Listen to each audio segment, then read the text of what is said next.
வணக்கம் நண்பர்களே. இது VDL விளாக்ஸ். கதை கேட்கலாம் வாங்க. முல்லைக்கு தேர் கொடுத்த வீர யுக நாயகன் வேள்பாரியின் கதையை கேட்க வந்த உங்க எல்லாருக்கும் வணக்கம்.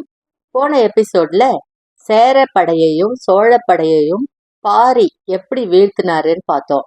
ஆனா இன்னுமே போர் முடியல. பாண்டிய படை இன்னும் அங்கதான் நிலை கொண்டிருக்கு. இனி வர எபிசோட்ல பாண்டிய படையை எப்படி தோற்கடிச்சாரு பாரி அப்படின்னு பார்க்கலாம். வீர யுக நாயகன் வேள்பாரி. எபிசோட் 78. செருக்களம். செருக்களம் அப்படின்னா போர் நடக்கிற இடத்தை தான் செருக்களம்னு சொல்லுவாங்க. போர்க்களம் அப்படின்னு சொல்லலாம். இது ஆரம்பிக்கிறதுக்கு முன்னால ஒரு பாடல் வரிகள் இருக்கு, அதை கொஞ்சம் பார்த்துடலாம். உலகுடன் திரிதரும் பலர்புகழ் நல்லிசை வாய்மொழி கபிலன் சூழ செய் நின்று செழுஞ்சை நெல்லின் விளைகதிர் கொண்டு தடந்தால் ஆம்பல் மலரொடு கூட்டி யாண்டு பல கழிய வேண்டுவயற் பிழையாது ஆளிடு கடந்து வாளமர் உழக்கி ஏந்து கோட்டு யானை வேந்தர் ஓட்டிய கடும்பரி புரவி கைவன் பாரி. இந்த பாடல் புறநான ஒரு பாடலாகும். இங்கு பெரும் கொடை வள்ளலான பாரியின் பெருமை குறித்து கபிலர் பாடுற மாதிரி இருக்கு. முழு பாடலின் கருத்து பாரியின் கொடை சிறப்பை நுண்ணிய ஓமைகளாலும் நேரடியான புகழ்ச்சிகளாலும் விளக்குகிறது. இதோட பொருள் விளக்கம் கொஞ்சம் பார்த்துடலாம். உலகம் முழுவதும் சுற்றி பயிலும் பலரும் புகழும் இனிய மொழி உடைய கபிலர் ஆகிய நான் சிந்திக்கிறேன். வயல்களில் விளைந்த செழுமை மிக்க நெல்லின் கதிர்களை எடுத்து பயன்படுத்தியவன் போல பரந்த இலைகளும் அழகிய ஆம்பல் மலர்களோடும் சேர்த்து, அதாவது அழகும் தர்மமும் சேர்க்கும் பாவனையுடன் ஆண்டுகள் பல கடந்தும் யாரும் கேட்பது தவறாமல் ஒருவரும் வெறுங்கையோடு செல்லாமல் தானம் பெற வந்தவர்களின் கூட்டத்தை தாண்டி வரிசையில் நிற்பவர்களும் பாராட்டும் அளவுக்கு அழகிய தந்தங்களை உடைய யானைகளில் வந்த அரசர்கள் கூட வலிமை மிக்க குதிரைகள் விரைந்து வரும்போது கூட தன் கரத்தால் கொடை வழங்கி தீர்த்த பாரி அப்படின்னு பாடியிருக்காரு. இப்போ வாங்க கதைக்குள்ள போகலாம். பரம்பு வீரர்கள் வடக்கு தெற்கு போர்க்களங்களிலிருந்து ஊர் திரும்பினர். பாரி எவ்வியூரை அடைந்த போது தேக்கனும் உதிரனும் வந்து சேர்ந்திருந்தாங்க. இவ்வளவு பெரும் தாக்குதல்களை இதுவரை பரம்பு நடத்தியதில்லை. அதனால இதுவரை இல்லாத அளவுக்கு போர் பற்றிய கதைகள் பரம்பு முழுவதும் நிறைந்திருந்தது. போர் மனநிலையிலிருந்து விடுபடுதல் எளிதல்ல. வெறி பிடித்த வேட்டை விலங்குக்கு ஒப்ப எண்ணிலடங்கா நாட்கள் செயல்பட்டு விட்டு அதனிலிருந்து இயல்பு வாழ்வுக்கு மாறுதல் மன பிறழ்விலிருந்து மீள்வது போன்றது. இந்த மாதிரியான கொடும் துன்பத்திலிருந்து விரைவில் வெளிவர வேண்டும் அப்படின்றதாலதான் போர் முடிந்தவுடனே கொற்றவைக்கு குருதியாட்டு விழா எடுப்பாங்க. வார கணக்கில் நடைபெறும் இந்த பெரு விழாவில் அத்தனை வகை கல்லும் ஆற்றுப்பெருக்கென ஓடும். குடித்து கழித்து ஆடி பாடி பேருணவு உண்டு முடிப்பர். இந்த பெரும் விழா வீரர்கள் அனைவரையும் குணமாற்றம் அடைய செய்யும். இழப்பின் வழியிலிருந்து மகிழ்வின் கொண்டாட்டத்துக்கு ஒவ்வொருவரையும் தள்ளும். கண்ணுக்குள் ஊறி கிடந்த கொலைவெறி வற்றி இறங்கும். வாழ்வு மீண்டும் வீசி செல்லும் இளங்காற்றுக்கு தலையசைக்கிற சிறு புள்ளின் குணத்தை அடையும். ஆனால் இந்த முறை குருதியாட்டு விழா நடத்த முடியவில்லை. பாண்டியனின் படை கீழ் திசையில் நிலை கொண்டுள்ளது. அதனுடனான போர் இன்னும் தொடங்கவே இல்லை.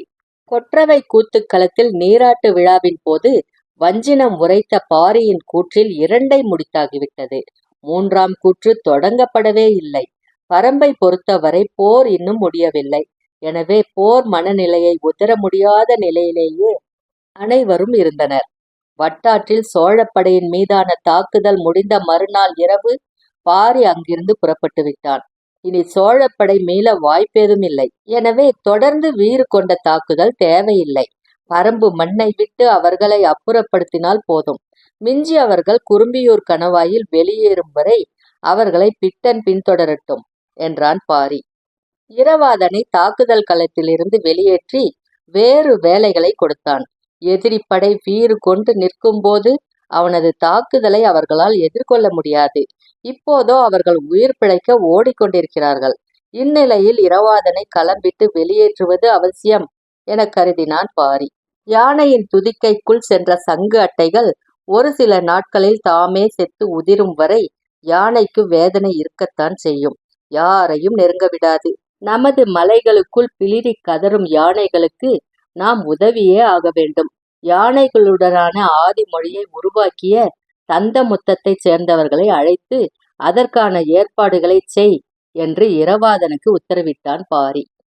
யானை படையை வீழ்த்துவதற்காக உயர்த்திய வில்லோடு அலைந்து கொண்டிருந்த இரவாதனை தந்தமுத்தத்துக்காரர்கள் கேட்கும் பச்சிலைகளை பறித்து தருபவனாக மாற்றினான் பாரி.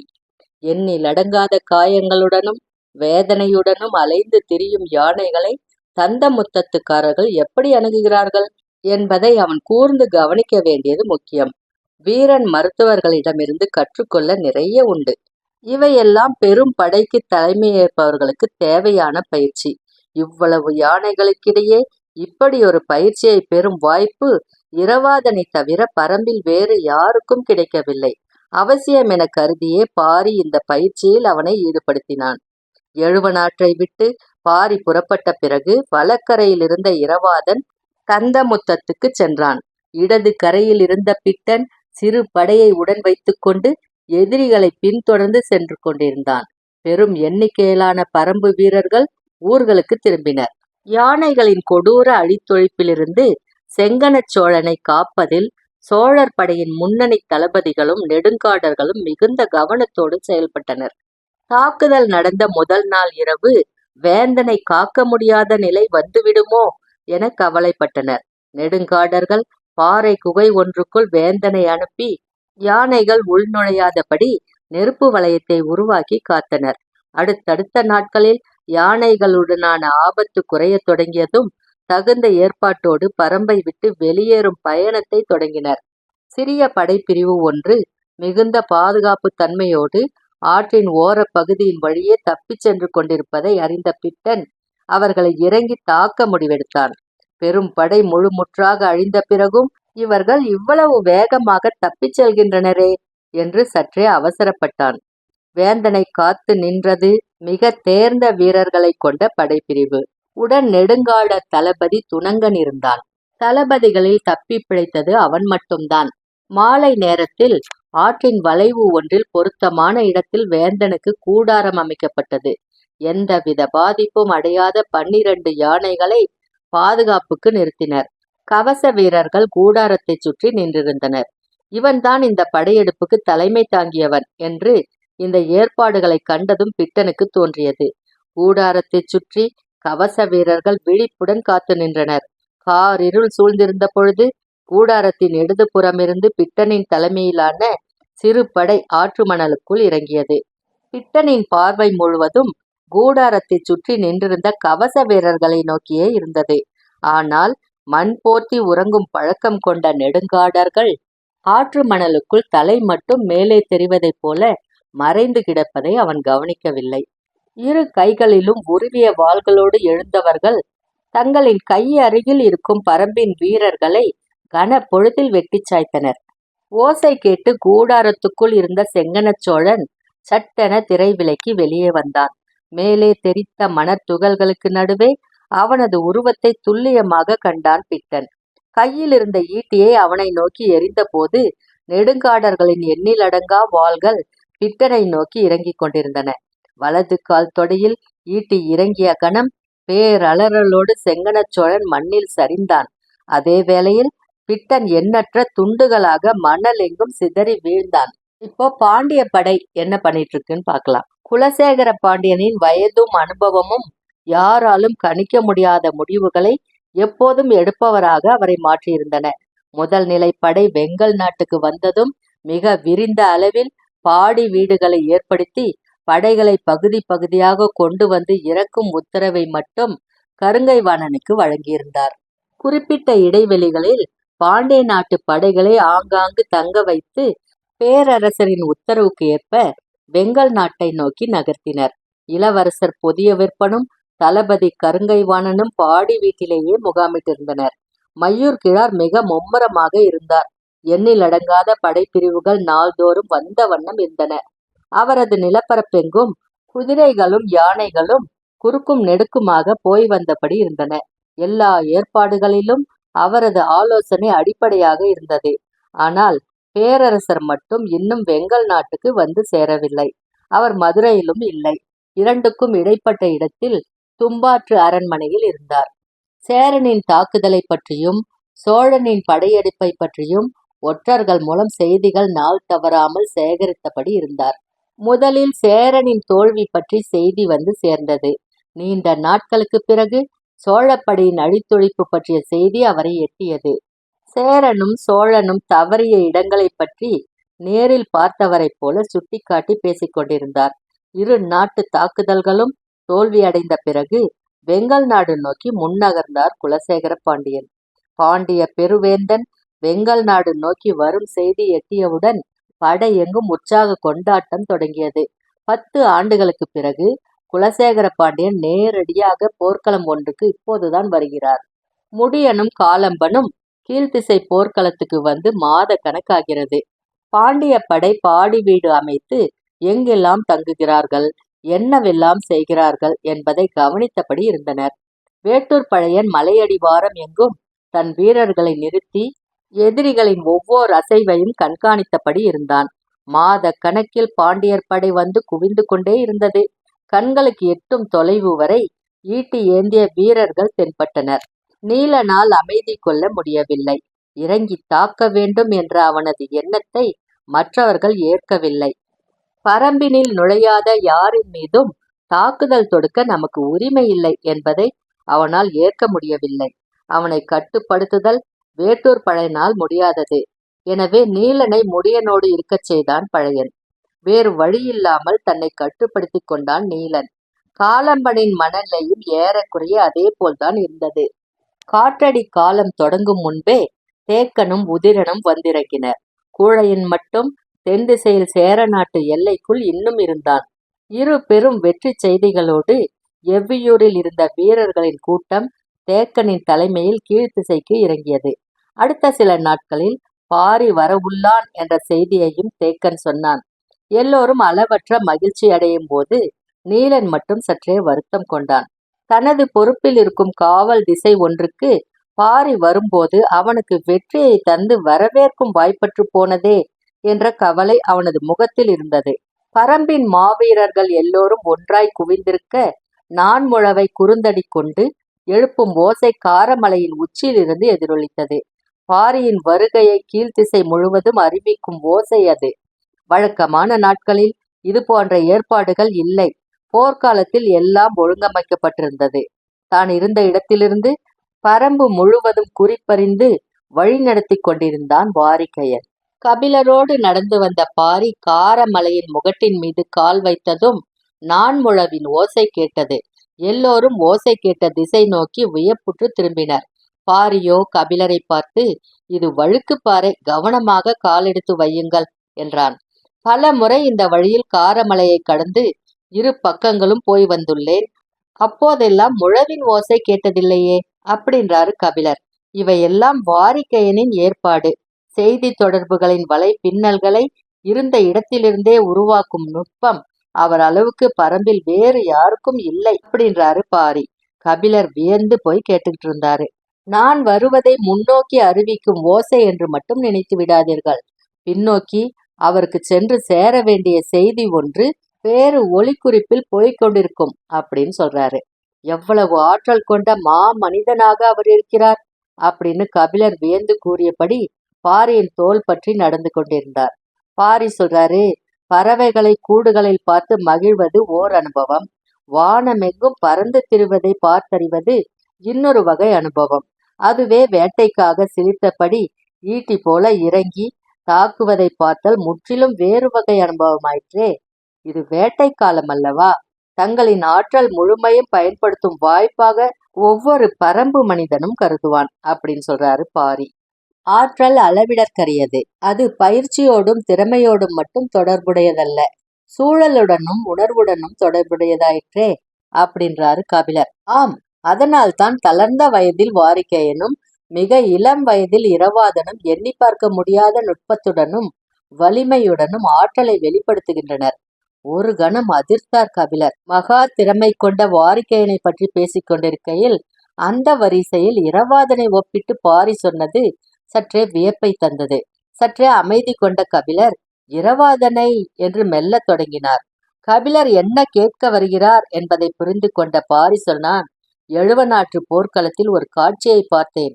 இரவாதன் எய்த அம்பொன்று யானையின் கழுத்தில் ஒரு பக்கம் தைத்து மறுபக்கம் எட்டி பார்த்தது. அவனது வில்லடியின் ஆற்றல் அளவிட முடியாததாக இருந்தது. வியப்பு மீறாமல் கபிலர் சொல்றாரு. இதே போன்ற வியப்போடு நீலனின் ஆற்றலை பற்றி தேக்கன் சொல்லி கேட்டுள்ளேன். ஆம், இருவரும் இணையற்ற ஆற்றல் கொண்ட வீரர்கள்தான். ஆனால் வீரர்களை மாவீரர்களாக மாற்றுவது போர்க்களம்தான். சொல்லியபடி நடையை நிறுத்துறாரு பாரி. குனிந்தபடி கவனமாக நடந்து வந்த கபிலர் பாரி நின்றதும் தானும் நடையை நிறுத்திவிட்டு நிமிர்ந்து பார்த்தார். மலை அடிவார சமவெளி பரப்பில் விரிந்து கிடந்தது பாண்டியர் படை. கண்ணிமைக்காமல் அதை பார்த்து கொண்டிருக்கையில் பாரி சொன்னான், பெரும் புகழை அணைத்துக் கொள்ளும் மாவீரர்களுக்காக களம் ஆயத்தமாகிக் கொண்டிருக்கிறது.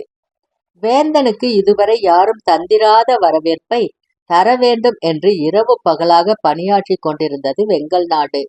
குலசேகர பாண்டியனின் காலடி வெங்கல் நாட்டு அரண்மனையில் பதிந்தபோது நெடுஞ்சான் கிடையாக விழுந்து தொட்டு வணங்கி வரவேற்றார் மயூர்கிழார். பரம்பின் மீதான போர் பற்றி முடிவெடுக்கப்பட்டு 3 மாதங்களுக்கு மேல் ஆகிவிட்டது. இந்த முடிவு எடுக்கப்பட்டவுடன் தனது அரண்மனையில் புதிய மாளிகை ஒன்றை கட்டத் தொடங்கினார் மயூர்கிழார். இந்த போரில் குலசேகர பாண்டியன் நேரடியாக கலந்து கொள்ள வாய்ப்பிருக்கிறது. அப்படி அவர் வந்தால் தங்குவதற்காக இந்த ஏற்பாட்டை செய்தார். பாண்டிய பெருவேந்தனின் தங்கள் மாளிகை பேரழகோடு வடிவமைக்கப்பட்டிருந்தது. கொற்றர்களின் தாய் நிலம் என்று வர்ணிக்கப்படும் வெங்கல் நாடு அதிசிறந்த மாளிகையை வடிவமைத்திருந்தது. பேரரசர் உள்நுழைந்ததும் அதன் சுதை வேலைப்பாட்டிலும் வண்ண ஓவியத்திலும் வியந்து நிற்பார் என மயூர்கிழார் எதிர்பார்த்தார். குலசேகர பாண்டியனின் கண்களுக்கு அவை எவையும் தெரியவில்லை. அவர் பார்க்க நினைப்பது மாளிகையே அல்ல, வெங்கல் நாட்டின் நிலவியல் அமைப்பை, பரம்பு மலையின் வாகினை தாக்கி தற்காத்து நிற்கவுமான நிலப்பரப்பை. மறுநாள் அதிகாலை கவச வீரர்களின் அணிவகுப்பினோடே நிலப்பரப்பை பார்வையிட புறப்பட்டார் குலசேகர பாண்டியன். வேட்டுவன் பாறைக்கு 3 காத தொலைவிலிருந்து வெங்கல் நாடு தொடங்குகிறது. மயூர்கிழார் முதலில் அங்குதான் வேந்தரை அழைத்து வந்தார். அங்கிருந்து எதிரில் தெரியும் காரமலையை பற்றி சொல்லத் தொடங்கினார். பின்னர் தென்மேற்கு திசை நோக்கி வேந்தரின் தேர் வந்தது. தேருக்கு முன்னால் கருங்கைவாணனும் புதிய வெப்பனும் குதிரையில் அணிவகுத்தனர். அவர்களுக்கு முன்னால் காவல் வீரர்கள் சென்றனர். இதே போல தளபதிகளும் வீரர்களும் பின்புறமும் அணிவகுக்க வேந்தரின் தேர் நகர்ந்து கொண்டிருந்தது. வெள்ளடி குன்றின் அடிவாரத்தை அடைந்தனர். அங்கிருந்துதான் பாண்டியர் படை தங்கியுள்ள கூடாரங்கள் அமைக்கப்பட்டுள்ளன.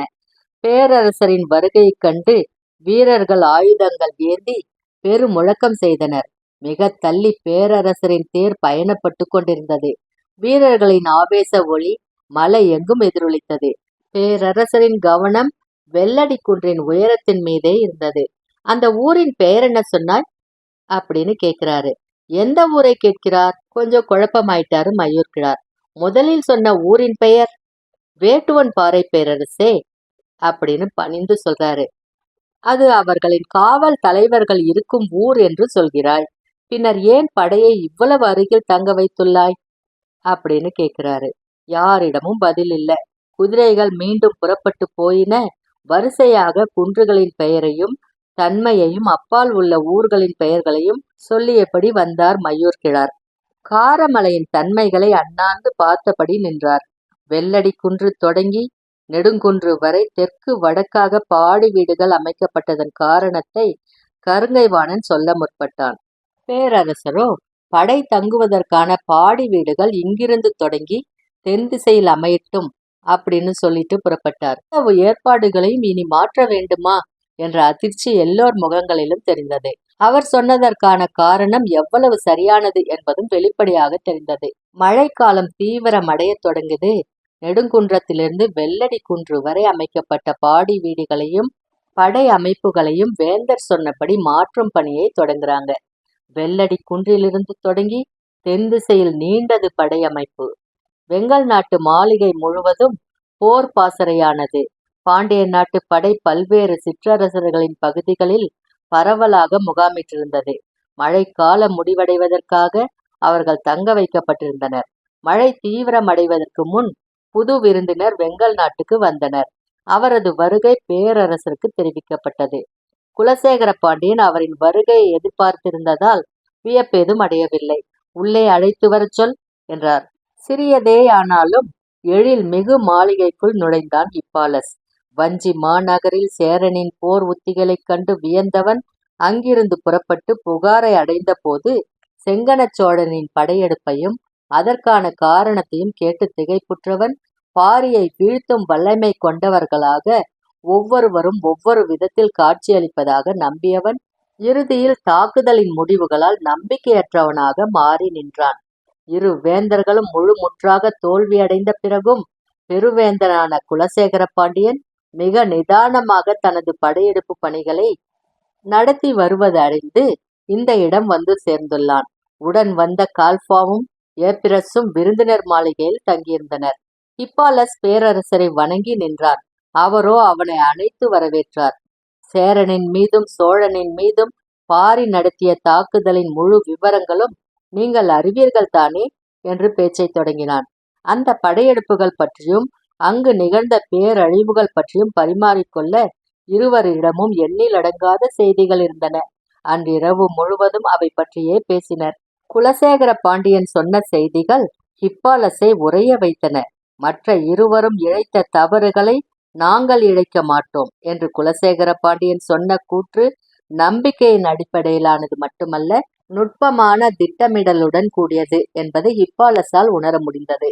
ஆனாலும் அவன் கேட்டான், அவர்களைப் போல் அல்லாமல் உங்களின் தாக்குதல் எந்த விதத்தில் வேறுபடப் போகிறது?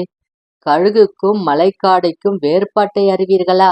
பேரரசர் என்ன சொல்ல வருகிறார் என்பது ஹிப்பாலஸுக்கு புரியவில்லை. நானே சொல்கிறேன்.